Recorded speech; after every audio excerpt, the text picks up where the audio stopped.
সামনে কুরবানি, পশু কিনবেন কুরবানি করার জন্য। আমার দেশে অনেকে পশু কিনবে, কুরবানি করবে।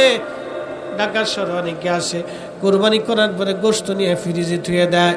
কত গরিব মানুষ আছে সামান্য একটু দিয়ে বাস ছেড়ে দিয়ে চলে দেয়। এরপরে বাজান অনেকেই কুরবানি করার পশু কেনার পরে কেনা ভালো হয় নাই, এটা হয় নাই, সেটা হয় নাই, নানান কিসসা কাহিনী এইভাবে চলে। আমার অনেক মা বোনেরা বুঝে না কুরবানি কার জন্য।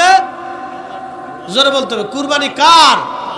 ইন্না সালাতি ওয়া নুসুকি ওয়া মাহইয়ায়া ওয়া মামাতি লিল্লাহি রাব্বিল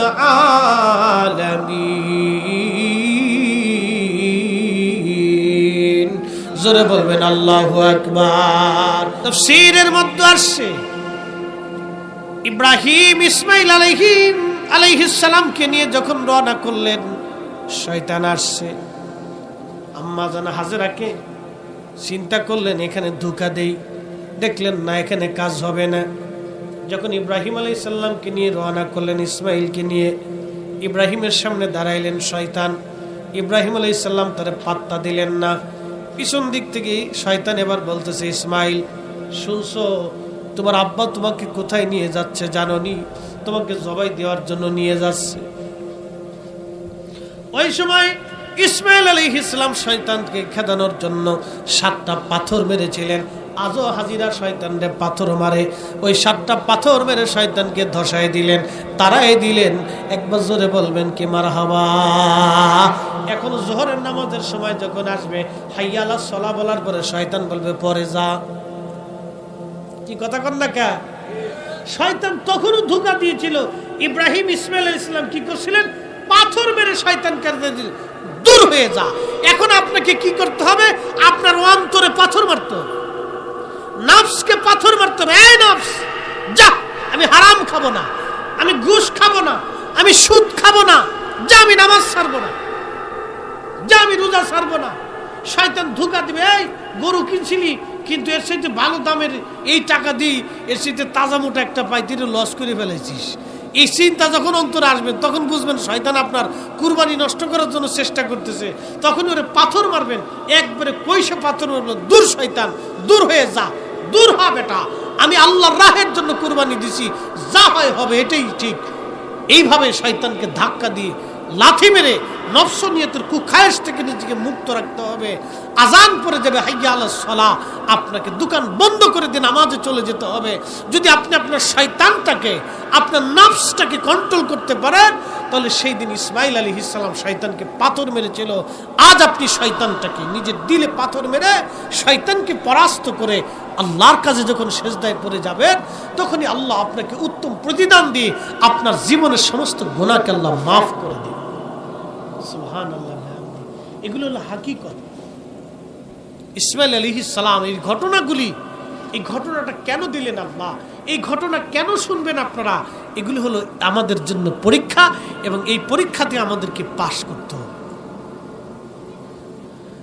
হযরত ইব্রাহিমকে নিয়ে, ইসমাইলকে নিয়ে ইব্রাহিম আলাইহিস সালাম চলে গেলেন মিনা প্রান্তরে, যেখানে কুরবানি হবে। ইসমাইল আলাইহিস সালাম বাবাকে বলতেছেন, আব্বা যান, আপনার হাতে ছুরিটা একটু ভালো করে ধার দিয়ে নেন। একটু কল্পনা করবেন, একটা সন্তান বাবাকে বলে, আব্বা যান ছুরিটাকে ভালো করে ধার দেন। ও আব্বা যান ছুরিটাকে ধার দিয়ে দেন, ভালো করে ধার দেন, যাতে আপনি আমাকে জবাই করার সময়, কুরবানি করার সময় বেশি সময় না লাগে, তাড়াতাড়ি যাতে আপনি আমাকে জবাই করতে পারেন। আপনার হাতে ছুরিটাকে আপনি ধার দিয়ে নেন।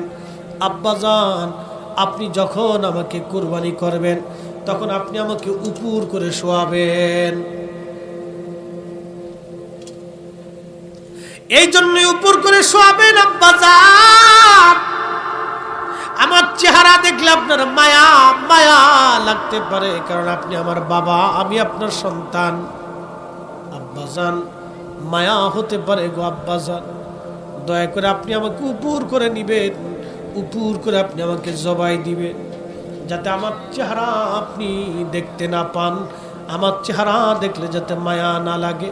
আব্বাজান, আপনি আমার হাত এবং পা গুলি শক্ত করে বেঁধে নিবেন।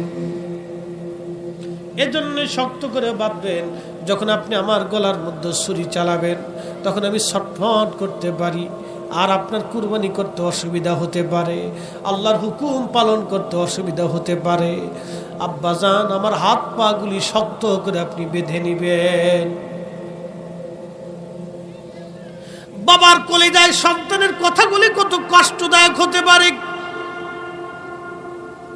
ইসমাইল আলাইহিস সালাম বলেন, আব্বাজান, আপনি যখন আমাকে কুরবানি করবেন আপনার চোখগুলি সুন্দর করে বেঁধে নেবেন, যাতে আপনি আমাকে না দেখেন, মায়া না লাগে। আব্বাজান, আহা, মিনা প্রান্তরে ইব্রাহিম আলাইহিস সালাম সন্তানকে উপর করে শোয়াইলেন, হাত পা গুলি বেঁধে রাখলেন, এবং ইসমাইল আলাইহিস সালাম বলেন, আব্বাজান, আমার এই জামাটা আলাদা করে আমার আম্মাজানের হাতে দিবেন, আমার মা জননী যেন আমার জন্য দোয়া করে এই জামাটা দেখে।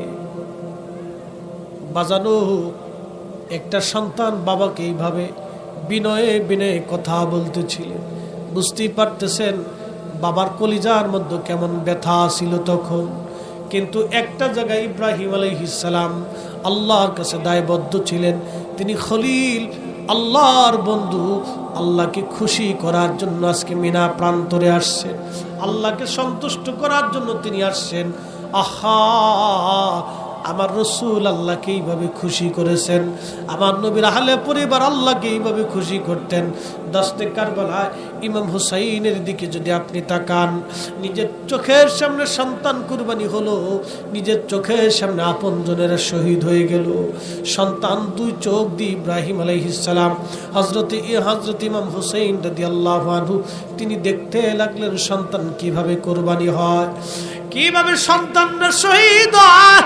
ইমাম হুসাইন দেখেছিলেন সেই দিন বড় কঠিন পরীক্ষা ছিল হুসাইনি পরিবারের জন্য। আমার নবী আল্লাহ পাক রাসূলকে আগে জানিয়েছিলেন, হাবিব, আপনার হুসাইন কারবালায় শহীদ হবে, নির্মমভাবে আপনার উম্মতরা তাকে শহীদ করে দিবে। এটা আল্লাহ পাক তার রাসূলের জন্য নির্ধারণ করে দিলেন। এরপরে রাসূল এই বিধানটাকে ইচ্ছা করলে আল্লাহর কাছে বইলে পরিবর্তন করাইতে পারতেন, কিন্তু না, এটাও ছিল ভালোবাসার বহিঃপ্রকাশ। আমার রাসূল এটাকে পরিবর্তন করার নাই, একটা মাত্রই কারণ, উম্মতের নাজাতের জন্য। একবার জোরে বলবেন কি ইয়া রাসূলুল্লাহ। উম্মতের নাজাতের জন্য আওলাদদেরকে শহীদ করেছেন। ইচ্ছা করলে যদি বলতেন, ইয়া রব, আমার হুসাইন এত কষ্ট করবে না, আপনি তাকে সহজ মৃত্যু দিয়ে দেন, আল্লাহ তাকে সহজ মৃত্যু দিয়ে দিতেন। 3 দিন পর্যন্ত তৃষ্ণা, ক্ষুধা, অভাব, অনটন, শত্রু নির্যাতন, জুলুম সহ্য করে করে তাকে শহীদ করা হয়েছিল। সেই কঠিন সময় নিজের সন্তান শহীদ হয়েছে, 2 চোখ দিয়ে দেখেছেন। নিজের চোখের সামনে সন্তান বিদায় হয়েছে, 2 চোখ দিয়ে দেখেছেন। নিজের কোলের ভিতরে ছোট্ট বাচ্চা শহীদ হয়েছে, এটাও 2 চোখ দিয়ে বরদাস্ত করেছেন। ইব্রাহিম আলাইহিস সালামের জীবনের কঠিন এবং জটিল পরীক্ষা ছিল এই সময়টা। সন্তান যখন বলতেছে, আব্বাজান, আপনি আমাকে কুরবানি করবেন, আপনার চোখ বেঁধে নেন, আমার হাত পাগুলি শক্ত করে বেঁধে নেন, ছুরি ভালো করে ধারিয়ে নেন, যাতে আপনার কষ্ট না হয়, অসুবিধা না হয়। আল্লাহু আকবার। মিনা প্রান্তর ইব্রাহিম আলাইহিস সালাতু ওয়াস সালাম নিজের সন্তানকে শোয়াইয়া, উপর করে শোয়াইয়া, বিসমিল্লাহি আল্লাহু আকবার বলে ছুরি কানা হাতে নিয়ে, বিসমিল্লাহি আল্লাহু আকবার বলে ছুরি যখন চালাচ্ছে, আল্লাহ ডাক দিলেন, জিব্রাইল। জিব্রাইল বলেন, হুজুর, আমি সেই দিন আরশে মুআল্লার নিচে ছিলাম। আল্লাহ ডাক দিয়ে বলেন, জিব্রাইল, তাড়াতাড়ি যাও, জান্নাত থেকে 40 বছর ধরে যে দুম্বা জান্নাতে ঘুরে ঘুরে জান্নাতের তরু লতা পাতা খেয়ে বড় হয়, জান্নাতের খাবার খেয়ে যে দুম্বাটা বড় হয়, জান্নাত থেকে সেই দুম্বাটা নিয়ে তুমি আমার ইসমাইলকে সরাইয়া আমার ইব্রাহিমের ছুরির নিচে দুম্বা চালায় দাও। একবার জোরে বলবেন কি আল্লাহু আকবার। ইবলিস একবারে বুড়ার সুরত ধরে, চুল পাকা দাড়ি পাকা, একবারে লাঠির উপরে ভর দিয়ে টুকটুক করিয়া নমরুদের ঘরের ভিতরে ঢুকছে, বেডরুমে। বলে নমরুদ তুমি যা দেখো না আমি তা দেখি। কথা তো সত্য, কিন্তু ইবলিস যেটা দেখতেছে এটা তো আমরা অনেক সময় দেখি না। তুমি যেটা দেখো না এটা আমি দেখি, তুমি যা কোনোদিন দেখো না আমি তাও দেখছি, তুমি যা জীবনে জানো না আমি তাও জানি। ওরে নমরুদ, তোমরা হাজার চেষ্টা করলো ইব্রাহিমের আগুনে ইব্রাহিমরে ফালাইতে পারবা না, তবে আমার বুদ্ধি নেওয়া লাগবে। বলে বুদ্ধি কি? তোমরা জানো না মিনজাবিনের রশি ধরে বসে আছো, এই রশি ধরে তোমরা টানো, কিন্তু এই রশি আল্লাহর রহমতের ফেরেশতারা ধরে রাখছে। এক নমরুদ, এই ফেরেশতা যদি সরাইতে হয় তাহলে যুবকের যুবতী এখানে নাচাইতে হবে, জেনা করাইতে হবে, জেনা করাইয়া অর্ধ উলঙ্গ করাইয়া নাচানাচি জেনা করলে রহমতের ফেরেশতারা চলে যাবে। এই জন্য আমার দেশে ওই সমস্ত যারা নারীরা পুরুষেরা বেহায়াপনা করে ওদের কাছে খোদার রহমতের ফেরেশতা থাকে না। কথা বলেন ঠিক কিনা? এই রহমতের ফেরেশতারা ওদের কাছে থাকে না, ওই এলাকাও থাকে না। যেখানে জেনা হয় সেখানে খোদার রহমতের ফেরেশতা থাকে না। এবং যেই এলাকার ভিতরে নারীরা বেহায়াপনা করে রাস্তা দিয়ে ঘুরে ওখানেও রহমতের ফেরেশতা থাকে না। ইবলিস বলতেছে নারীদেরকে অর্ধ উলঙ্গ করে জেনা করাও, নাচানাচি করাও, এই রহমতের ফেরেশতারা চলে যাবে। যখন রহমতের ফেরেশতারা চলে গেল, নাচনাচি হলো, বেহায়াপনা হলো, খোদা রহমতের ফেরেশতারা চলে যাওয়ার সময় তখন যখন চলে গেল মিনজাবিনের রশি ধরে টান দেওয়ার পরে একটা টানে ইব্রাহিম খলিলুল্লাহ আগুনের মধ্যে চলে যাচ্ছে। জিব্রাইল আমিন এসে বলল, হুজুর আপনি যদি বলেন তাহলে আপনাকে আমি এখান থেকে তুলে ধরে রাখবো। ইব্রাহিম ডাক দিয়ে বলেন, জিব্রাইল তোমার আমার কোনো প্রয়োজন নাই, কারণ আমার মালিক আমার আল্লাহ আমাকে দেখতেছে। জোরে বলবেন কি মারহাবা। ইব্রাহিম আলাইহিস সালামকে জিব্রাইল আলাইহিস সালাম আপনার আর দরকার নেই, আমি যে আগুনে পড়তেছি এই জমিনের ভিতরে আমি ছাড়া সেজদাকারী কি আছে? আমি তো তার কালেমার জন্যই আগুনে আজকে পড়তেছি, উনি দেখতেছে না? আপনার দরকার নাই, আপনি জানকে। যদি উনি আমরা আগুনের মধ্যে ফুরায় মারে তো অসুবিধা নেই, পুড়ে যাবো আজকে। সুবহানাল্লাহ বলবেন? ও জিব্রাইল আপনি চলে যান। ওই যে সব সৃষ্টিগুলি বলছিল আল্লাহ তুমি কও আমরা আগুন নিভাই ফেলি, আল্লাহ কয় না। আমার জিব্রাইল আমার ইব্রাহিম কি করে দেখো, যদি ইব্রাহিম তোমাদের কাছে সাহায্য চায় তো তোমরা সাহায্য করবা, আর যদি ইব্রাহিম খালি আমার কাছেই চায় তাহলে সেটা আমি পরে দেখব। আর জোরে হ্যাঁ মনে রাখেন, মাসালাটা মনে রাখবেন, খুব জরুরি মাসালা। হাসবুনাল্লাহু নি'মাল ওয়াকিল নি'মাল মাওলা ওয়া নি'মান নাসির।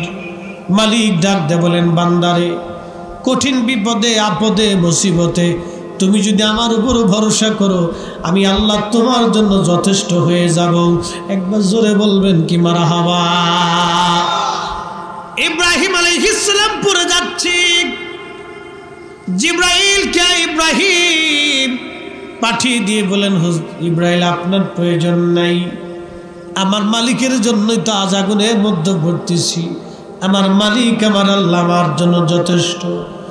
ঠিক তখনই আল্লাহ ডাক দিলেন, ইয়া নারু কুনি বারদাও ওয়া সালামান আলা ইব্রাহিম।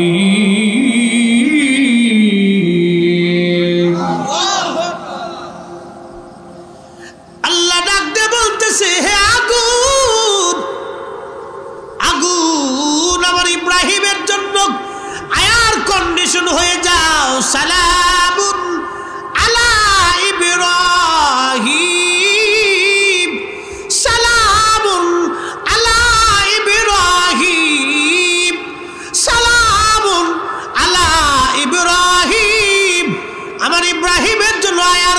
কন্ডিশন হয়ে যাও। তোরা বলবেন সুবহানাল্লাহ। আগুন আয়ার কন্ডিশন হয়ে গেল।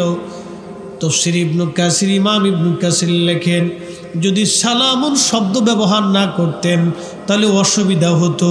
আল্লাহ এত বড় হিকমতওয়ালা, আল্লাহ বলে দিলেন সালামুন আলা ইব্রাহিম।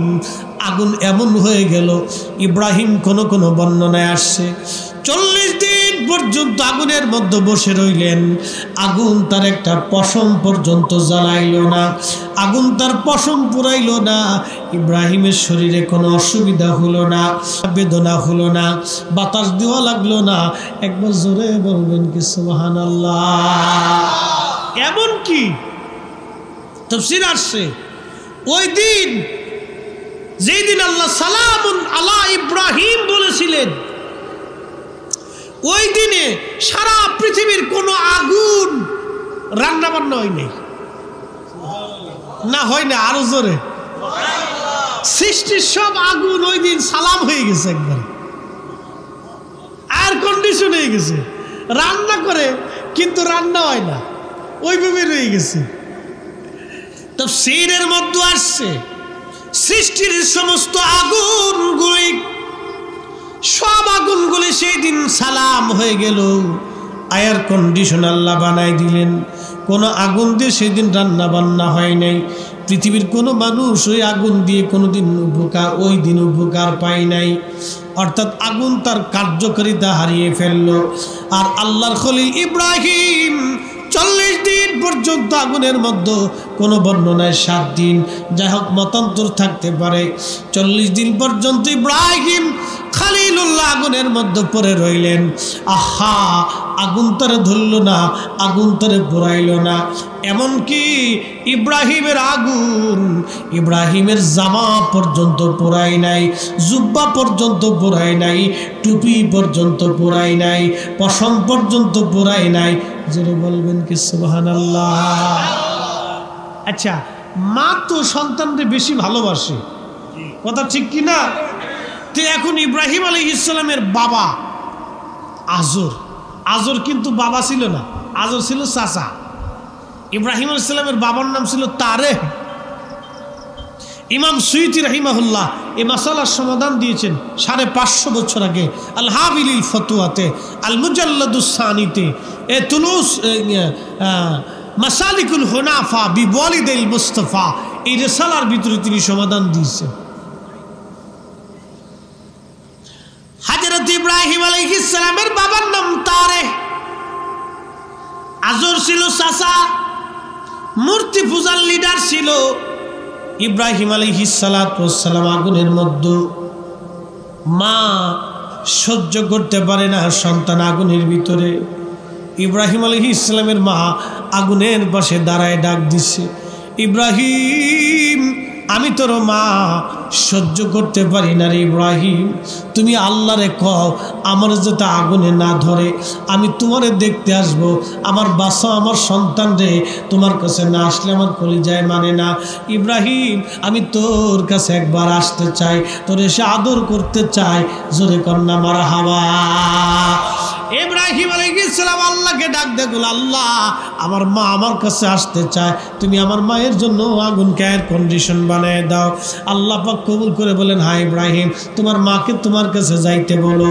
আল্লাহর খলিলের মা আগুনের ভিতরে হেঁটে হেঁটে হেঁটে হেঁটে ইব্রাহিম আলাইহিস সালামের কাছে গেলেন, আর নিজের সন্তানটাকে আদর যত্ন করে সুমা টুমা দিয়ে খাওয়াইটা হয়ে আবার চলে আসলে ইব্রাহিমের মায়েরও আগুনে ধরে নাই। একবার জোরে বলবেন কি আল্লাহু আকবার। মাসালা বলতেছি এবার, ইব্রাহিমের মারে আগুনে পুরাই নাই মা, ইব্রাহিম আলাইহিস সালামের জুব্বা আগুনে পুড়ে নাই। জুব্বা কি ইব্রাহিম?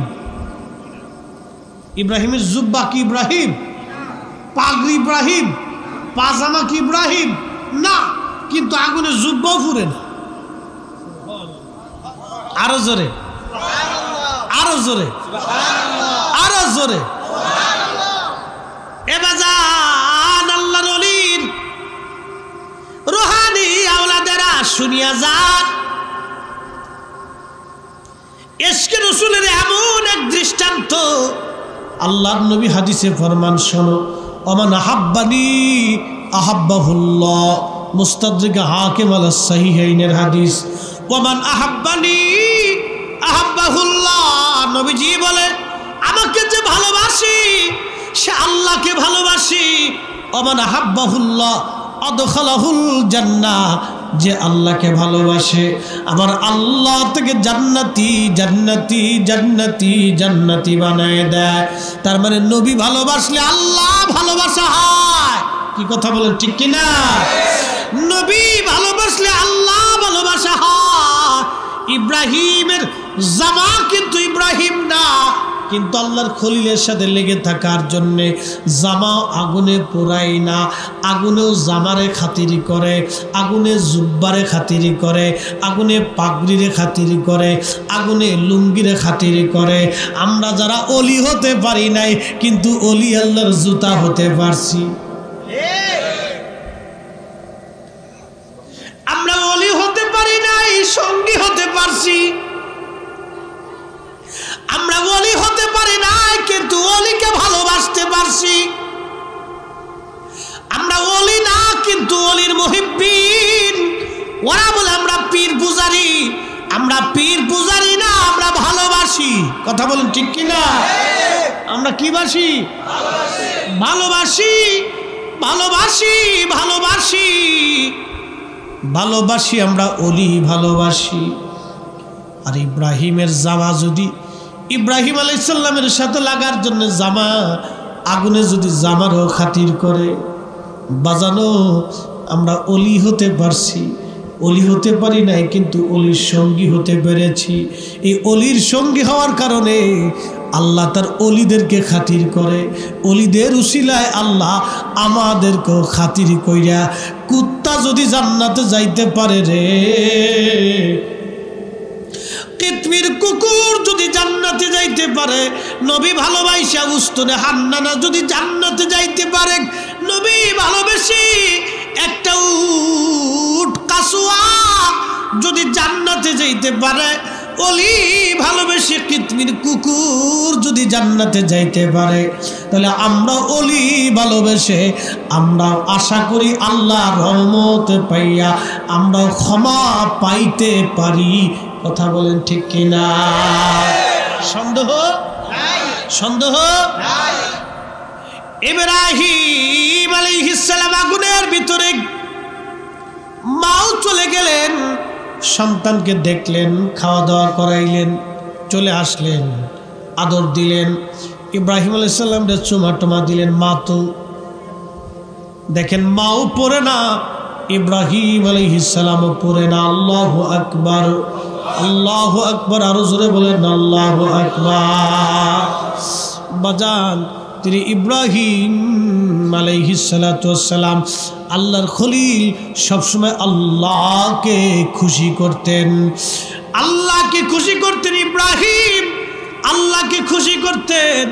আহা, ইব্রাহিম আলাইহিস সালাতু ওয়াস সালামের অনেক লম্বা ওয়াজ করতে গেলে রাতের পর রাত পার হয়ে যাবে। মূল পয়েন্টটা আপনাদের সামনে আবার নিয়ে আসি। আল্লাহ পাক বলেন, ইব্রাহিম তোমাকে বিয়ে দিয়েছিলাম, দুইটা বিবি দিয়েছি, একটা সন্তান আমি আল্লাহ দিলাম। 80 বছর বয়সে আল্লাহ একটা সন্তান ইব্রাহিমকে দিলেন। এই সন্তানের নাম ইসমাইল আলাইহিস সালাম। 99 বছর বয়সে আল্লাহ আর একটা সন্তান দিলেন। এই সন্তানের নাম হযরত ইসহাক আলাইহিস সালাম। ইসহাক আলাইহিস সালামের বেটার নাম হযরত ইয়াকুব আলাইহিস সালাম। ইয়াকুব আলাইহিস সালামের বেটার নাম হযরত ইউসুফ আলাইহিস সালাতু ওয়াস সালাম। এই ইয়াকুব আলাইহিস সালামের আরেক নাম ছিল ইসরাইল। কি নাম ছিল? এই ইসরাইল থেকে ইহুদি রয়েছে, ইসরাইল। আরেক নাম ছিল ইসরাইল। ও বাজান, হযরত ইয়াকুব আলাইহিস সালাম, ইসহাক আলাইহিস সালামের ছেলে ইয়াকুব, ইয়াকুব আলাইহিস সালাতু ওয়াস সালামের এই বংশধর হলো ইসরাইল। বাজানো, খুব মনোযোগ দিয়েন। হযরত ইব্রাহিম আলাইহিস সালামের দুইজন বিবি, একজন বিবির নাম হযরতে সারা আলাইহিস সালাম, আরেকজন বিবির নাম হযরতে হাজেরা আলাইহিস সালাম। হযরতে সারা ছিলেন পৃথিবীর সবচেয়ে সুন্দরী রমণীদের মধ্যে শ্রেষ্ঠতম। পৃথিবীর কিয়ামত পর্যন্ত এত সুন্দরী নারী আর কোনোদিন জন্ম নিবে না। আমাদের আম্মা জানকে আল্লাহ এত সুন্দর করে বানিয়েছিলেন। আমাদের আম্মা জানকে আল্লাহ এত সুন্দর করে বানিয়েছিলেন। আম্মা জানের গর্ভে 99 বছর বয়সে আল্লাহ একটা সন্তান দিলেন। এই সন্তানের নাম হযরত ঈসা আলাইহিস সালাম। আর হযরত হাজরার গর্ভে আল্লাহ একটা সন্তান দিলেন 80 বছর বয়সে। এই সন্তানের নাম হযরত ইসমাঈল আলাইহিস সালাম। ইসমাঈল আলাইহিস সালামের প্রায় 19 বছর পরে হযরত ঈসা আলাইহিস সালামের জন্ম হয়েছিল। হযরত ইসমাঈল আলাইহিস সালাম কি ইব্রাহিম আলাইহিস সালাম হাজেরাকে নিয়ে চলে আসলেন বর্তমান মক্কায়। আগে নাম ছিল বাক্কা। এই বাক্কায় নিয়ে আসলেন। আল্লাহ পাক বললেন, ইব্রাহিম তোমার কলিজার টুকরা স্ত্রী এবং সন্তানটাকে তুমি একেবারে বনবাসে দিয়ে আসো। আমাদের আঞ্চলিক শব্দ বলে বনবাস। নির্জনে নিবৃতে তুমি রেখে চলে আসো। এই বনবাসে দেওয়ার জন্য তিনি নিয়ে চলে আসলেন। একটা উটের পিঠের উপরে সন্তানকে সামনে নিলেন, স্ত্রীকে সামনে বসাইয়া তিনি উটের পিঠে চড়ে সুদূর ফিলিস্তিন থেকে হেঁটে হেঁটে হেঁটে হেঁটে বর্তমান মক্কায় নিয়ে আসছে। জাবাল আবু কুবাইস পাহাড়, তারপরে আপনার সাফা মারওয়া পাহাড়। এই পাহাড়ের যে বর্তমান জমজম কূপ কাবা শরীফের পাশে, এই কূপের পাশে ছিল একটা মাত্র গাছ, আর কোনো গাছ গাছালি ছিল না। হেঁটে হেঁটে হেঁটে হেঁটে ইব্রাহিম আলাইহিস সালাম হাজরাকে বসতে বলছে। বসাইলেন, সন্তানটাকে কোলে দিলেন, কিছু খেজুর আনছিলেন, আর এক লোটা পানি ছিল, এটা দিলেন। দিয়ে বলতেছে, বিবি তোমার সাথে আবার দেখা হবে যদি আল্লাহ হুকুম করেন। সাল্লাম সালাম দিয়ে রওনা দিছে। হাজেরা পিছন দিক থেকে জুব্বা টাইনে ধরছে, ডাক দিয়ে বলতেছে, স্বামী এত বছর পরে আল্লাহ একটা সন্তান আপনাকে দিচ্ছে, 80 বছর পর। বলেন তো 80 বছর পরে একটা লোক সন্তান পেলে এই সন্তানের প্রতি কি মোহাব্বত কম থাকে না বেশি থাকে? অনেক বেশি। কিন্তু আইন তো আল্লাহর। একসাথে বলবেন মারহাবা। আইন কার? আইন কার? আল্লাহ তাকে বলছেন, যাও তোমার সন্তান তুমি এখানে নিবৃত্তে রেখে আসো। 80 বছর পরে আল্লাহ একটা সন্তান দিলেন, তাও এই ছোট্ট সন্তানকে নিয়ে রেখে চলে আসতে হবে। কত কঠিন পরীক্ষা আল্লাহ। এই জন্য আল্লাহ বলছেন, আমি তাকে খলিল বানিয়েছি। খলিল, আমার খলিল খালি আমাকে খুশি করতো। আর আমাদের নবী হলো হাবিব। হাবিব অর্থ হলো আল্লাহ আমাদের নবীরে খুশি করতো। আমরা নবী যা চাইছে আল্লাহ তাই দিয়ে দিছে, এবং বলছে, হাবিব আপনি কিয়ামতের মাঠে যা চাবেন আমি আল্লাহ আপনাকে তাই দিয়ে দিব। একসাথে জোরে বলবেন আল্লাহু আকবার। আমরা সেই নবীর উম্মত, আমরা সেই নবীর গোলাম।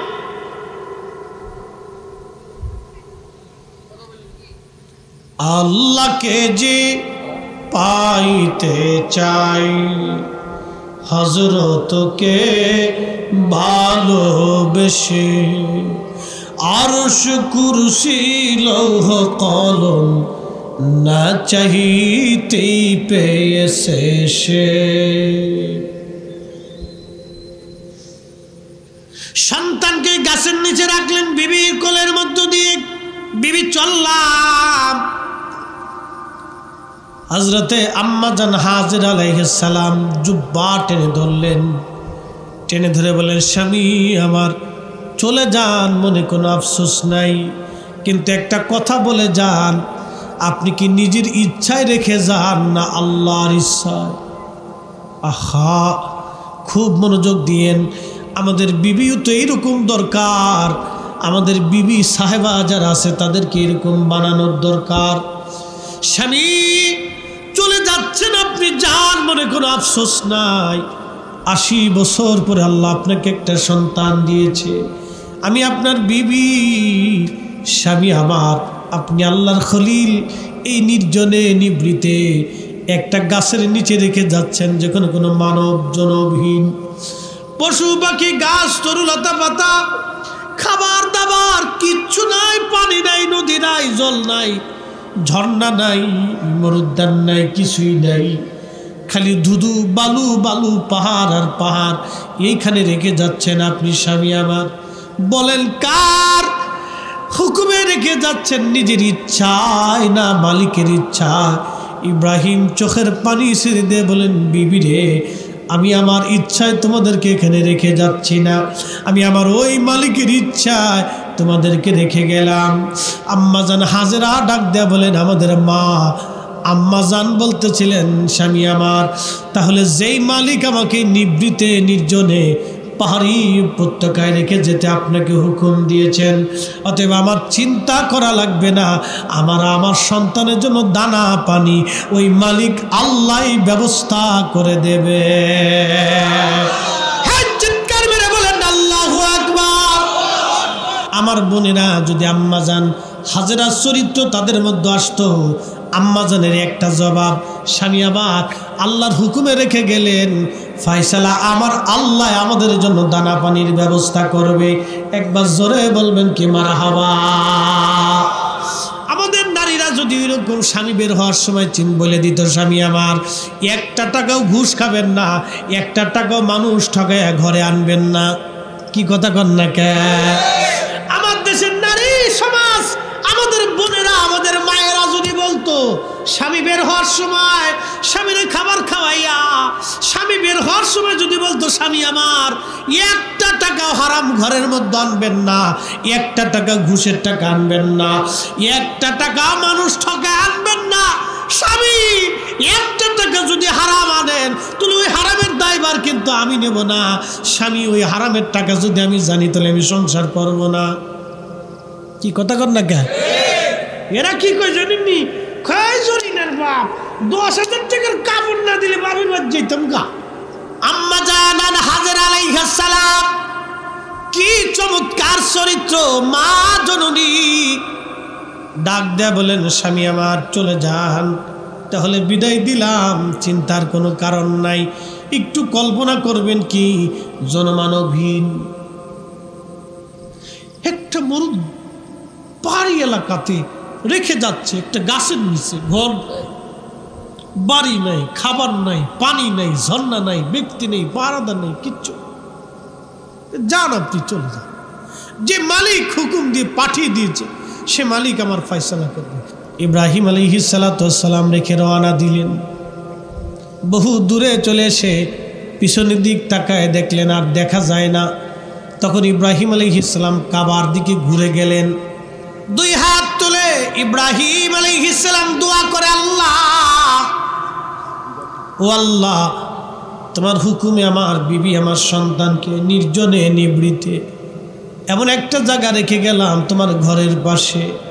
আল্লাহ, তুমি জায়গাটাকে আবাদ করে দাও, তাদের জন্য রিজিকের ব্যবস্থা তুমি করিয়া দাও, আর আমার এই বংশধরদের মাধ্যমে তুমি আখিরি নবী পাঠাও। একবার জোরে বলবেন কি মারহাবা। ওই যে দোয়া করছিলেন, আল্লাহ তুমি রিজিক দেও, অফুরন্ত কখনো অভাব দিও না,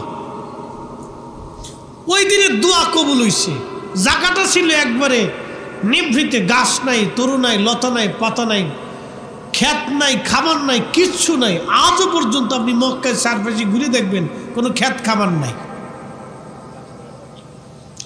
কোনো ক্ষেত খামার নাই, শুধু পাথর আর পাথর আর পাহাড় আর পাহাড়।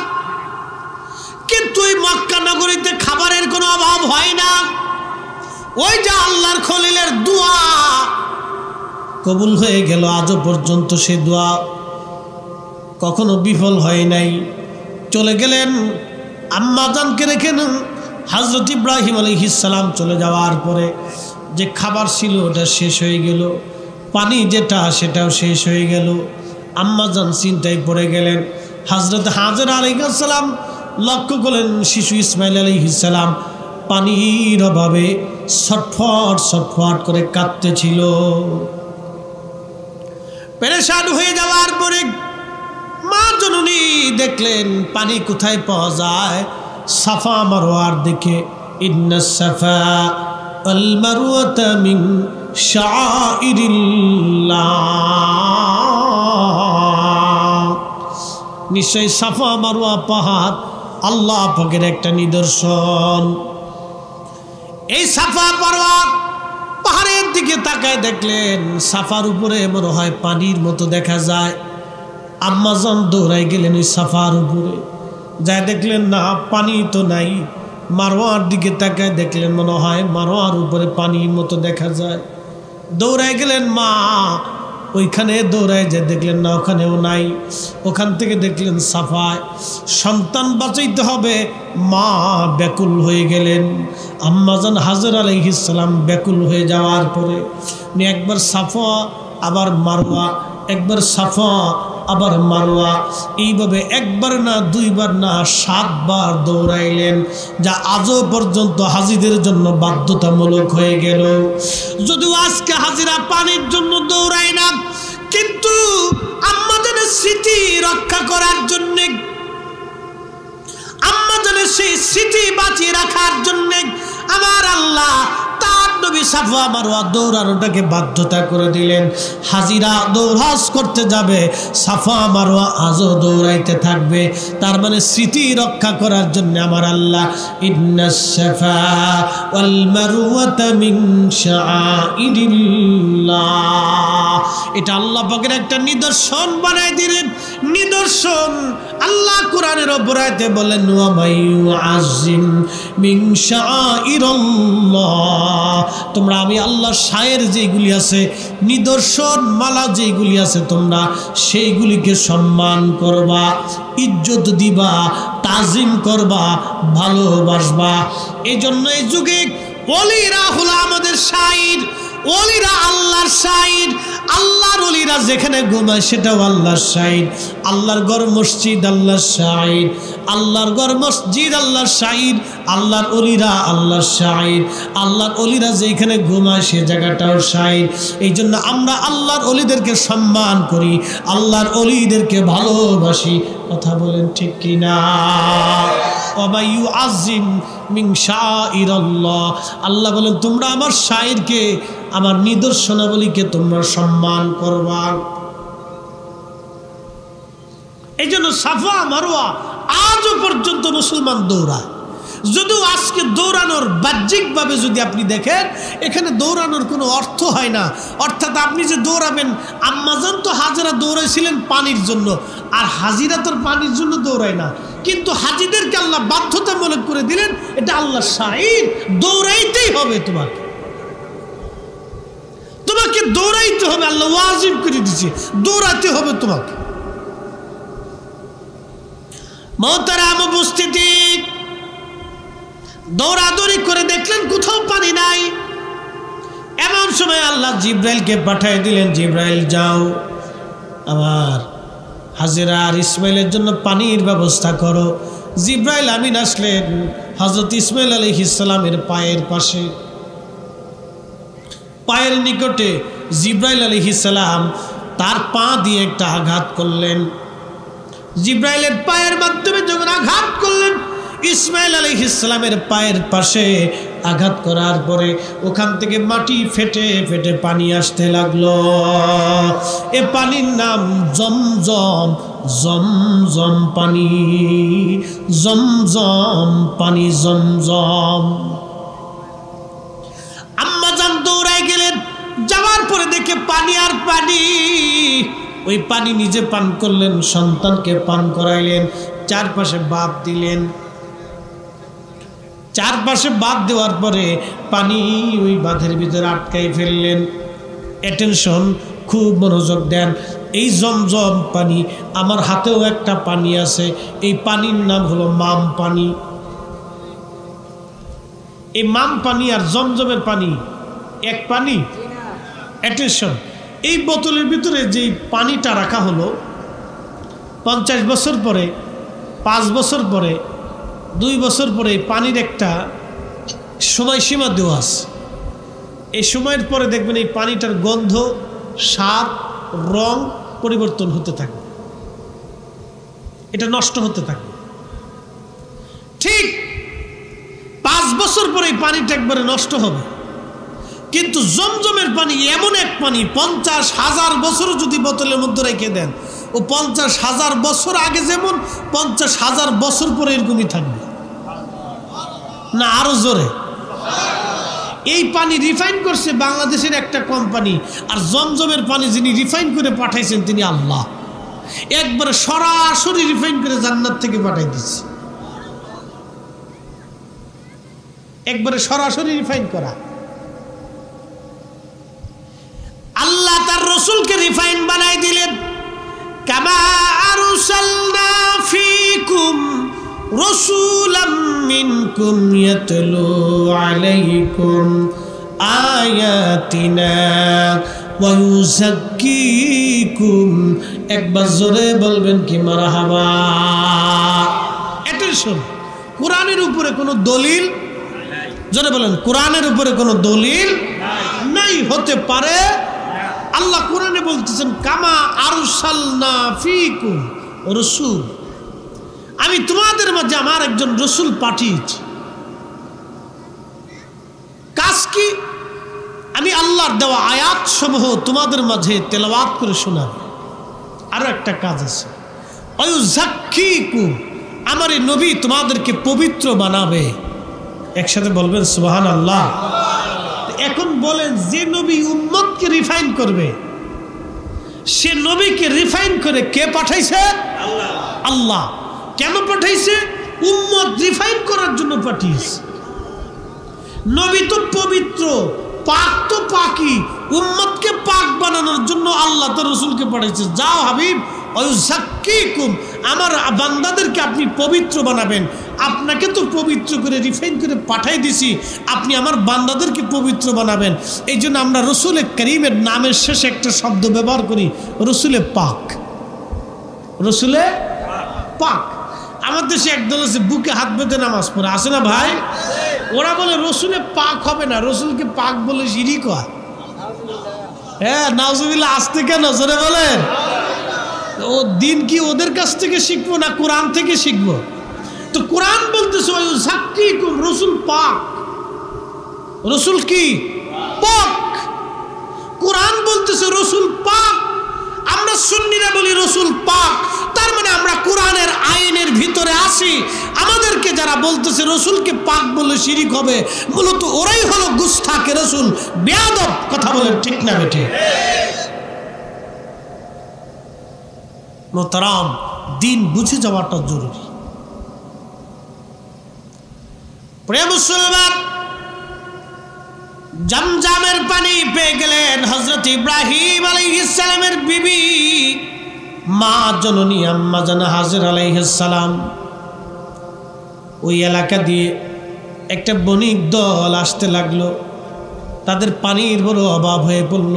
ইয়ামান থেকে জুরহাম কওমের বণিক দল, জুরহাম গোত্রের বণিক দল সুদূর ইয়ামান থেকে রাস্তা দিয়ে যাচ্ছে।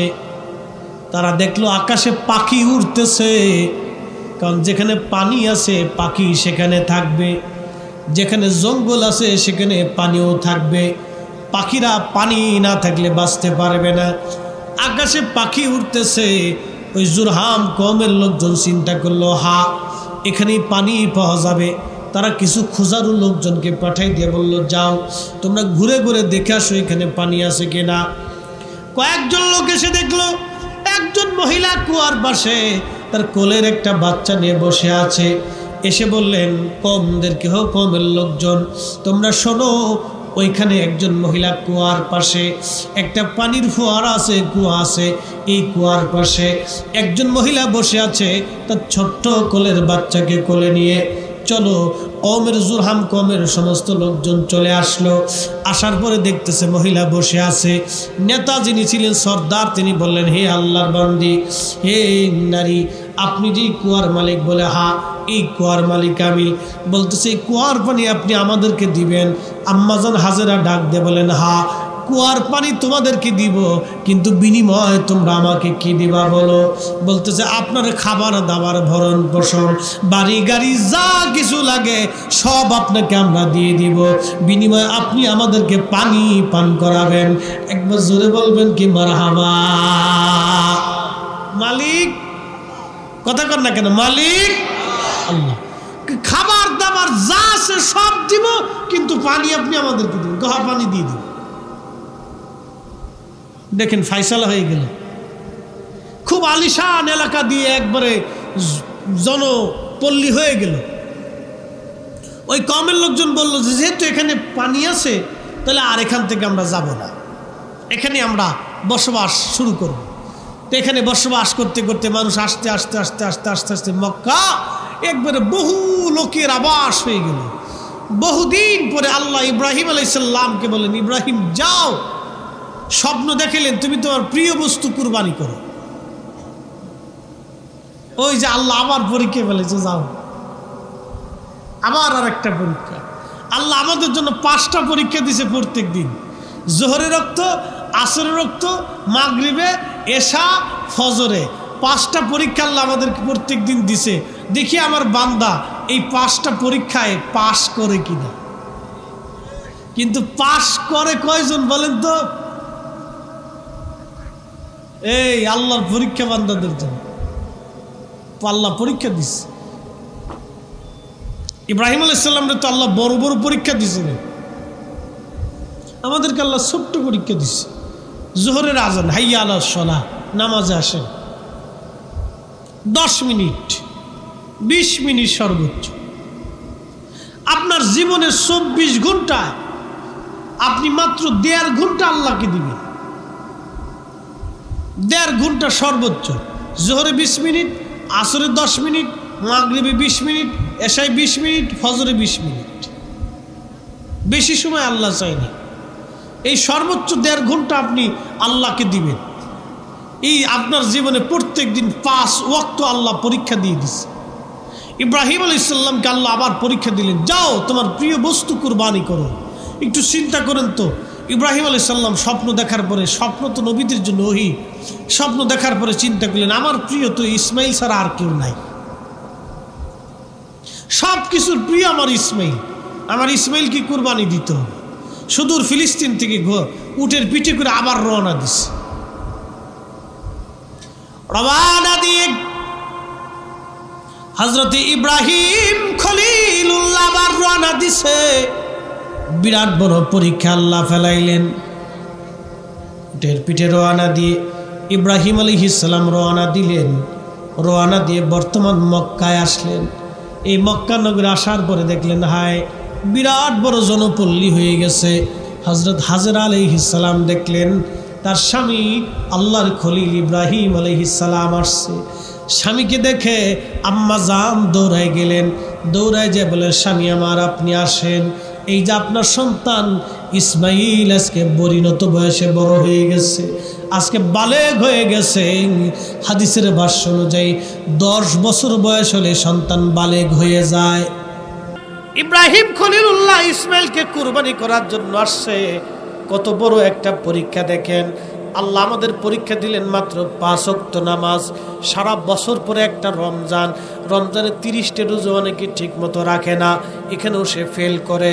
আবার 5 ওয়াক্ত নামাজ আল্লাহ দিলেন, এখানেও বান্দা ঠিক মতো আদায় করে না, এখানেও আল্লাহর বান্দা ফেল করে।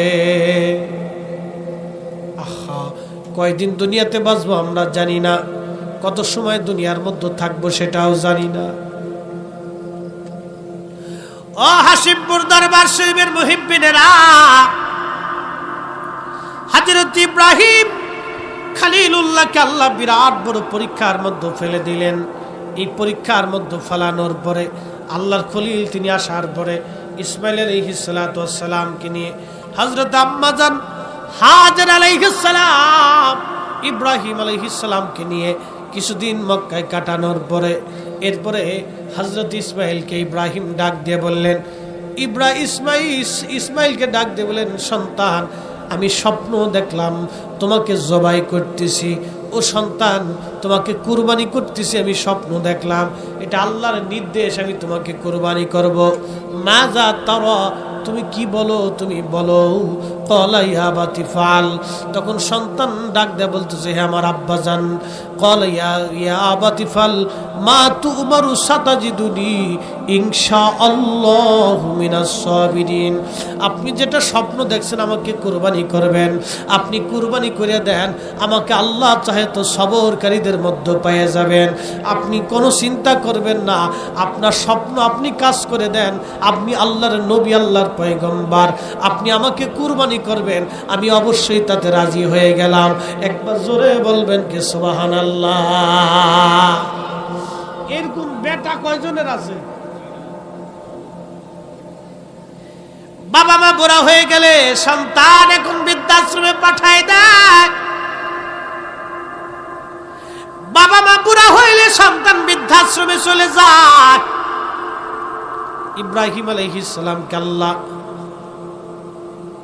আলাইহিস সালামকে আল্লাহ সন্তান কুরবানি করতে বললেন। কেমন বেটার বেটা ডাক দিয়ে বলতেছে, আব্বা জান আপনি কাজ পরিণত করে দেন, কোনো অসুবিধা নাই। হযরত ইব্রাহিম আলাইহিস সালাম বিবি হাজরাকে বলেন, বিবি আমার সন্তান কুরবানি করব, গোসল টোসল করে এক কাপড় চুপড় পরায় দিয়ে দাও আমার সাথে। চিন্তা করেন তো, এত বছর পরে আল্লাহ একটা সন্তান দিলে, কোন মা পারে গো সন্তানকে এইভাবে বিদায় দিতে? সন্তানও রাজি, বিবিও রাজি, স্বামী নিয়ে চলে যান। আল্লাহর ফয়সালা আপনি পালন করেন, কোনো চিন্তার কারণ নাই। কত বড় পরীক্ষা আল্লাহ দিয়েছিলেন, কত বড় পরীক্ষা আল্লাহ দিয়েছিলেন। আল্লাহ মাত্র প্রত্যেক দিন আমাদের 5টা বার পরীক্ষা দিচ্ছে। ও আল্লাহর বান্দারা, বেশি পরীক্ষা আল্লাহ দেয় নাই, মাত্র 5টা বার পরীক্ষা। জোহরের সময় একবার, আসরের সময় একবার, মাগরিবের সময় একবার, এশার সময় একবার, ফজরের সময় একবার। খাওয়ার সময় আল্লাহ একটা পরীক্ষা দিছে, বান্দা খাও, খাওয়ার সময় তুমি যেটা হালাল সেটা খাও, হারাম তুমি খাইও না রে বান্দা, হারাম তুমি খাইও না। খাওয়ার সময় একটা পরীক্ষা, হালাল হারাম, হালাল খাও, হারাম খাইও না রে বান্দা, হালাল হারাম তুমি খাইও না। 5 ওয়াক্ত নামাজের পরীক্ষা দিলেন আল্লাহ, বেশি জটিল পরীক্ষা দেয় নাই। সামনে কুরবানি, পশু কিনবেন কুরবানি করার জন্য। আমার দেশে অনেকে পশু কিনবে, কুরবানি করবে। ঢাকা শহরে অনেকে আসে, কুরবানি করার পরে গোশত নিয়ে ফ্রিজে ধুয়ে দেয়। কত গরিব মানুষ আছে, সামান্য একটু দিয়ে বাস ছেড়ে দিয়ে চলে দেয়। এরপরে বাজান অনেকেই কুরবানি করার পশু কেনার পরে না ভালো হয় নাই, এটা হয় নাই, সেটা হয় নাই, নানান কিসসা কাহিনী, অনেক কথা। বেশি ফেসল পরে বেডিরা। যদি একবার আপনি কুরবানির পশু কিনতে যাই একটু দামে ঠইকে যান, তো আপনার বাড়ি ঘুমানো বিরাট কষ্ট। কি কথা কর না কে? ঘুমানো বিরাট কষ্ট। যদি ধরেন গরু 5 মণ হবে, আপনি 6 মণের টাকা দিয়ে গরু কিনে ফেলছেন, তো আপনার ঘরে আর ঘুমাইতে দিবে না। তুমি একটা কাম করলে, এটা কাজ হইল, গরু গোশত হবে 4 মণ, তুমি 6 মণের টাকা দিয়ে চলে এসেছি, এটা কাজ করলে পাশের বাড়িটাতেও তো কত বড় তাজা মোটা হয়েছে।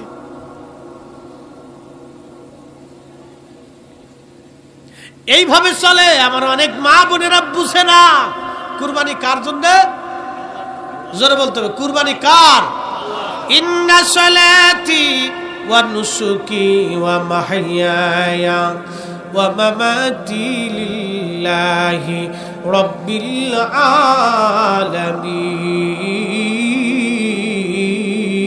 আলামিন। জোরে বলবেন আল্লাহু আকবার। তাফসীরের মধ্যে আসছে, ইব্রাহিম ইসমাইল আলাইহিস সালামকে নিয়ে যখন রওনা করলেন, শয়তান আসছে। আম্মা জানা হাজেরাকে চিন্তা করলেন এখানে ধোঁকা দেই, দেখলেন না এখানে কাজ হবে না।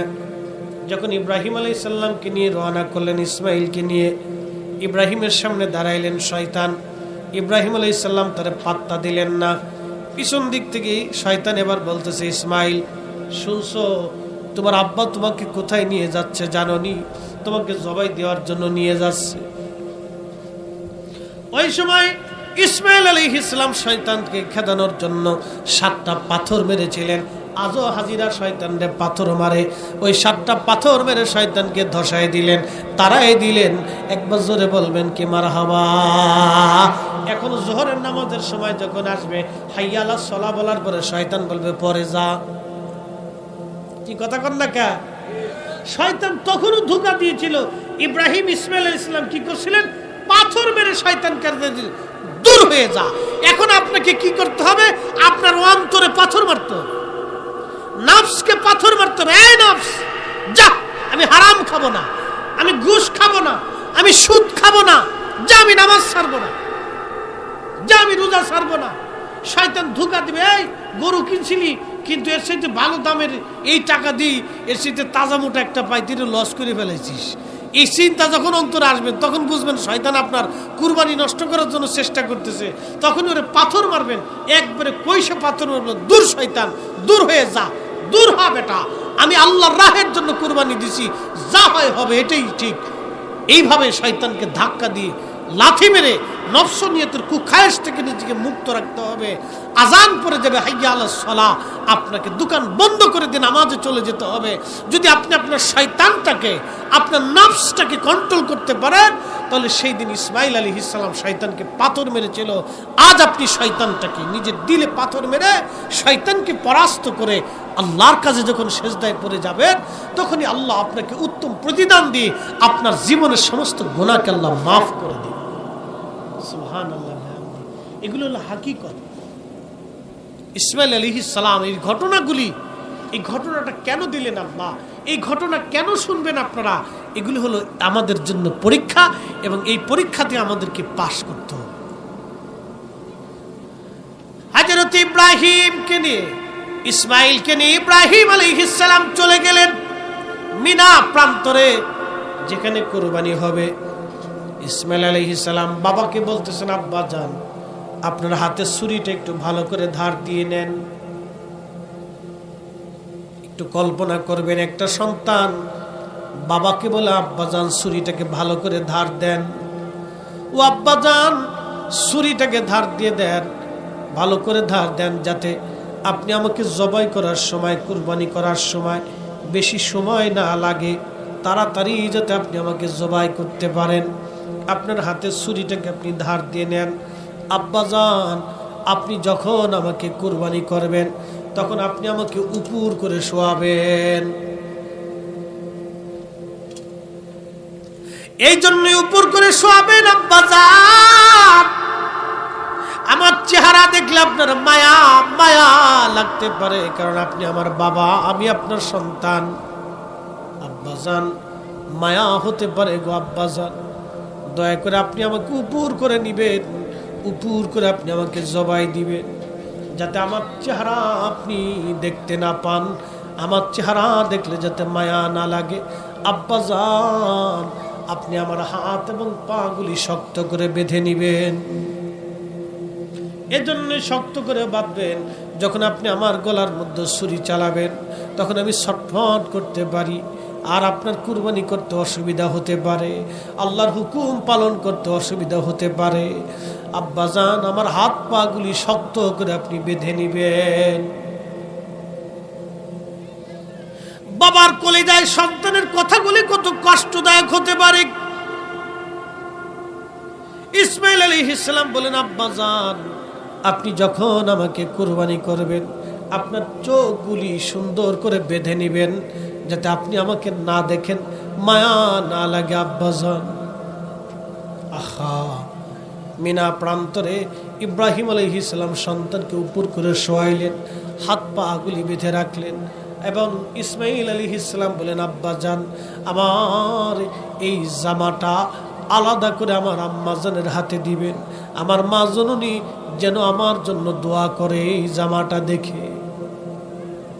বাজানো, একটা সন্তান বাবাকে এইভাবে বিনয়ে বিনয়ে কথা বলতেছিলেন, বুঝতেই পারতেছেন বাবার কলিজার মধ্যে কেমন ব্যথা ছিল তখন। কিন্তু একটা জায়গায় ইব্রাহিম আলাইহিস সালাম আল্লাহর কাছে দায়বদ্ধ ছিলেন, তিনি খলিল, আল্লাহর বন্ধু, আল্লাহকে খুশি করার জন্য আজকে মিনা প্রান্তরে আসছেন, আল্লাহকে সন্তুষ্ট করার জন্য তিনি আসছেন। আহা, আমার রসুল আল্লাহকে এইভাবে খুশি করেছেন, আমার নবীর আহলে পরিবার আল্লাহকে এইভাবে খুশি করতেন। দশতে কারবালায় ইমাম হুসাইনের দিকে যদি আপনি তাকান, নিজের চোখের সামনে সন্তান কুরবানি হলো, নিজের চোখের সামনে আপনজনেরা শহীদ হয়ে গেল। সন্তান দুই চোখ দিয়ে ইব্রাহিম আলাইহিস সালাম হযরত ইমাম হুসাইন রাদিয়াল্লাহু আনহু তিনি দেখতে লাগলেন সন্তান কিভাবে কুরবানি হয়, কিভাবে সন্তানরা শহীদ হয়। ইমাম হুসাইন দেখেছিলেন সেই দিন বড় কঠিন পরীক্ষা ছিল হুসাইনি পরিবারের জন্য। আমার নবী আল্লাহ পাক রাসূলকে আগে জানিয়েছিলেন, হাবিব আপনার হুসাইন কারবালায় শহীদ হবে, নির্মমভাবে আপনার উম্মতরা তাকে শহীদ করে দিবে। এটা আল্লাহ পাক তার রাসূলের জন্য নির্ধারণ করে দিলেন। এরপরে রাসূল এই বিধানটাকে ইচ্ছা করলে আল্লাহর কাছে বইলে পরিবর্তন করাইতে পারতেন, কিন্তু না, এটাও ছিল ভালোবাসার বহিঃপ্রকাশ। আমার রাসূল এটাকে পরিবর্তন করার নাই, একটা মাত্রই কারণ, উম্মতের নাজাতের জন্য। একবার জোরে বলবেন কি ইয়া রাসূলুল্লাহ। উম্মতের নাজাতের জন্য আওলাদদেরকে শহীদ করেছেন। ইচ্ছা করলে যদি বলতেন ইয়া রব আমার হুসাইন এত কষ্ট করবে না, আপনি তাকে সহজ মৃত্যু দিয়ে দেন, আল্লাহ তাকে সহজ মৃত্যু দিয়ে দিতেন। 3 দিন পর্যন্ত তৃষ্ণা, ক্ষুধা, অভাব, অনটন, শত্রু নির্যাতন, জুলুম সহ্য করে করে তাকে শহীদ করা হয়েছিল। সেই কঠিন সময় নিজের সন্তান শহীদ হয়েছে, 2 চোখ দিয়ে দেখেছেন। নিজের চোখের সামনে সন্তান বিদায় হয়েছে, 2 চোখ দিয়ে দেখেছেন। নিজের কোলের ভিতরে ছোট্ট বাচ্চা শহীদ হয়েছে, এটাও 2 চোখ দিয়ে বরদাস্ত করেছেন। ইব্রাহিম আলাইহিস সালামের জীবনের কঠিন এবং জটিল পরীক্ষা ছিল এই সময়টা। সন্তান যখন বলতেছে আব্বা জান আপনি আমাকে কুরবানি করবেন, আপনার চোখ বেঁধে নেন, আমার হাত পাগুলি শক্ত করে বেঁধে নেন, ছুরি ভালো করে ধারিয়ে নেন, যাতে আপনার কষ্ট না হয়, অসুবিধা না হয়। আল্লাহু আকবার। মিনা প্রান্তর ইব্রাহিম আলাইহিস সালাতু ওয়াসসালাম নিজের সন্তানকে শোয়াইয়া, উপর করে শোয়াইয়া বিসমিল্লাহি আল্লাহু আকবার বলে ছুরি কানা হাতে নিয়ে বিসমিল্লাহি আল্লাহু আকবার বলে ছুরি যখন চালাচ্ছে, আল্লাহ ডাক দিলেন জিব্রাইল। জিব্রাইল বলেন হুজুর আমি সেই দিন আরশে মুআল্লার নিচে ছিলাম। আল্লাহ ডাক দিয়ে বলেন জিব্রাইল তাড়াতাড়ি যাও, জান্নাত থেকে 40 বছর ধরে যে দুম্বা জান্নাতে ঘুরে ঘুরে জান্নাতের তরু লতা পাতা খেয়ে বড় হয়, জান্নাতের খাবার খেয়ে যে দুম্বাটা বড় হয়, জান্নাত থেকে সেই দুম্বাটা নিয়ে তুমি আমার ইসমাইলকে সরাইয়া আমার ইব্রাহিমের ছুরির নিচে দুম্বা চালায় দাও। একবার জোরে বলবেন কি আল্লাহু আকবার। সেই দাম জান্নাতি দুম্বা। জিব্রাইল বলতেছেন আমি জান্নাত থেকে দুম্বাটা টান দিয়ে ধরে নিয়ে পৃথিবীতে গেলাম। ইব্রাহিম আলাইহিস সালামের ছুরি পড়ার আগে ইসমাইলের টান দিয়ে সরাইয়া ইব্রাহিমের ছুরির নিচে দুম্বা চালাই দিলাম। না আরেকটু জোরে বলবেন সুবহানাল্লাহ। ছুরি যখন দুম্বা ছুরি দিয়ে চালাচ্ছে, ছুরি যখন চালাচ্ছে তখন তো চামড়া কেটে গল গল গল গল করে রক্ত ফুটতেছে। ইব্রাহিম আলাইহিস সালাম বুঝছেন যে আমার সন্তান কুরবানি হয়ে গেছে। তো জিবরাইল আলাইহিস সালাম ইসমাইলের টান দিয়ে সরে পাশে দাঁড়ায়, দুইজন মুচকি মুচকি হাসতেছে। ইব্রাহিম আলাইহিস সালাম দুম্বা চালাই দিছে, চালাইয়া তিনি যে চোখ বাঁধা ছিল চোখের পট্টি সরাইয়া দেখে, সাইডে তাকায় দেখে জিব্রাইল দাঁড়ায় হাসে, সন্তান ইসমাইল দাঁড়ায় হাসে, আর নিচে দুম্বা পড়ে রয়েছে। আর একটু জোরে বলেন আল্লাহু আকবার। খুশি কে? ইব্রাহিম আলাইহিস সালামের সন্তান কুরবানি হবে না, আল্লাহ তো নির্ধারিত করে রাখছে, কিন্তু এটা হলো ইব্রাহিম আলাইহিস সালামের জন্য পরীক্ষা ছিল। পরীক্ষা, ইব্রাহিম আলাইহিস সালাম পরীক্ষায় পাশ করছে। তা আমরা তো গরু কুরবানি দিব, ছাগল মহিষ কুরবানি দিব। এই কুরবানিটা আমাদের অন্তরের পরীক্ষা। শুধু এই কুরবানি না, খালি পশু কুরবানি হবে না, আমাদের অন্তরের ভিতরে মানবরূপী একটা পশু আছে, এই মানবরূপী পশুটাকে আমাদের কুরবানি করে দিতে হবে। কথা বলেন ঠিক না বেটে? কিন্তু কয়জন পারছে বলেন তো? এই সিন্ডিকেট আলারা পেঁয়াজ চুরি করে দিল, ও তেল চুরি করে, মশলা চুরি করে, এটা চুরি করে, সেটা চুরি করে, খালি গরিব মানুষের পকেট কাটার ধান্দা, মানুষের রক্ত শুষে খাওয়ার ধান্দা। কি কথা বলেন না কেন বলেন? এই যারা মানুষের রক্ত শুষে নিয়ে এই কোটি কোটি টাকার মালিক হয়ে গেল, সিন্ডিকেট করে, এটা করে, সেটা করে মানুষের রক্ত শুষে নিয়ে গেল। আচ্ছা বলেন, ওরা তো এই যে 10 লক্ষ টাকা 5 লক্ষ টাকা এই এক একটা গরু কুরবানি দিবে, বড় বড় গরু, 10 লাখ টাকার একটা গরু কিনে এনে কুরবানি দিবে, পাবলিকের দেখাবে, দেখ গরু একটা কুরবানি দিলাম, বিরাট বড় গরু। আচ্ছা বলেন তো, সুদের টাকা আর ঘুষের টাকা আর হারামের টাকা, মানুষের রক্ত শুষে টাকায় নিয়ে এই টাকা দিয়ে 10 লক্ষ টাকা গরু কুরবানি করা আর শুয়োর জবাই দেওয়ার ভিতর কোনো তফাৎ আছে? হ্যাঁ, এক কথা কর না, জোরে বলেন, তফাৎ আছে? একবার খাস বাংলা কথা, বাকি ঝুঁকি নেই এখানে। ওই গরু জবাই দেওয়া আর শুয়োর জবাই দেওয়ার ভিতর কোনো তফাৎ নেই। কারণ শুয়োরের গোশত যেরকম হারাম, ওই ঘুষের টাকা দিয়ে, সুদের টাকা দিয়ে, মানুষের রক্ত শুষে খাওয়ার টাকা দিয়ে ওইরকম গরু কুরবানি করা, ওই গোশত ওইরকমই হারাম। কি কথা বলেন ঠিক কিনা? একই রকম হারাম। তাহলে কুরবানি আমাদেরটা লিল্লাহি রব্বিল আলামিন। কার জন্য? আল্লাহর জন্য, আল্লাহকে খুশি করার জন্য। এখানে আমরা আসছি আল্লাহর ওলির দরবারে, আল্লাহর ওলির সঙ্গতে, তেনাদেরকে ভালোবাসি। কার জন্য? আল্লাহর জন্য। এই আল্লাহকে খুশি করার জন্য যখন সবকিছু হবে, তখন আমরা সাকসেস হব। ইব্রাহিম আলাইহিস সালামের জীবনটা ছিল এরকম। এই কুরবানিটা আল্লাহ কেন দিলেন, এর বুঝানোর হাকিকত, ভেদ, মারিফত অনেক লম্বা। আল্লাহ সোজা এক বাক্যে লিল্লাহি রব্বিল আলামিন ইন্না সালাতি, হুজুর কুল আপনি বলে দেন নিশ্চয় সালাত আমি আল্লাহর জন্য, ও নুসুকি এবং কুরবানি আমি আল্লাহর জন্য, ও মাহইয়া এই জীবন আল্লাহর জন্য, ও মামাতি এই মরণ আল্লাহর জন্য, লিল্লাহি রব্বিল আলামিন। হুজুর আপনি বলেন লা শারিকা লাহু, হে রব আপনার কোনো শরীক নাই। অবিদালিকা উমিরতু, আমি রাসূল আদিষ্ঠিত হয়েছি কথা বলার জন্য। ওয়ানা আউয়ালুল মুসলিমিন, আমি নবী হচ্ছি প্রথম মুসলমান। আমি নবীর আগে কেউ আল্লাহকে আল্লাহ বলে স্বীকার করে নাই। একসাথে জোরে বলবেন আল্লাহু আকবার। আল্লাহকে আল্লাহ বলে স্বীকার কে করেছে আগে? আমাদের নবী। এই আয়াতের অর্থ করতে গেলে আবার অনেক লম্বা ওয়াজ চলে যাবে। ওয়ানা আউয়ালুল মুসলিমিন, পৃথিবীতে যত সৃষ্টি প্রাণী মাখলুক আল্লাহকে আল্লাহ বলেছে, আল্লাহকে আল্লাহ বলে স্বীকার করেছে, সব কিছুর আগে যিনি আল্লাহকে আল্লাহ বলে স্বীকার করেছে তিনি আমাদের নবী রাহমাতুল লিল আলামিন। নবীর আগে আল্লাহকে আল্লাহ বলতে কেউ পারে নাই। এই জন্য আল্লাহ বলছেন হুজুর আপনি বলুন ওয়া আনা আউয়ালুল মুসলিমিন, আমি প্রথম আল্লাহকে আল্লাহ বলে মেনে নিয়েছি। একসাথে জোরে বলবেন কি আল্লাহু আকবার। আমাদের নবী সবার আগে। কি কথা বলেন ঠিক কিনা? আমাদের নবী সবার, এই আয়াত থেকে এটা বোঝা যায়, কোরআনের ভাষা থেকে বোঝা যায়, আমাদের ভাষা না, আল্লাহর কালাম থেকে বোঝা যায় আমাদের নবী সবার আগে। কারণ কোরআনের উপর পৃথিবীতে কোনো দলিল, এক কথাই শেষ। কোরআন যেখানে বলতেছে নবী আপনি আগে আমি আল্লাহকে আল্লাহ স্বীকার করেছেন, লা ইলাহা ইল্লাল্লাহ, আল্লাহ ছাড়া কোনো মাবুদ নাই, কোনো ইলাহ নাই, এই শব্দটা আগে যিনি স্বীকার করেছেন তিনি আমাদের নবী। অতএব ফেরেশতা, জিন, মাখলুক, সৃষ্টি, আকাশ পাতাল, লৌহ কলম, আরশ, কুরসি, সৃষ্টি যা কিছু আছে, আল্লাহকে আল্লাহ বলার আগে যিনি আল্লাহকে আল্লাহ বলেছেন তিনি আমার আপনার নবী। একসাথে জোরে বলবেন আল্লাহু আকবার। অতএব ওই নবীর গোলামি করতে পারলে আল্লাহর গোলামি হয়ে যাবে। কথা বলেন ঠিক কিনা? অতএব আমরা নবীর গোলাম হতে চাই। আল্লাহ কবুল করুক, বলেন আমিন।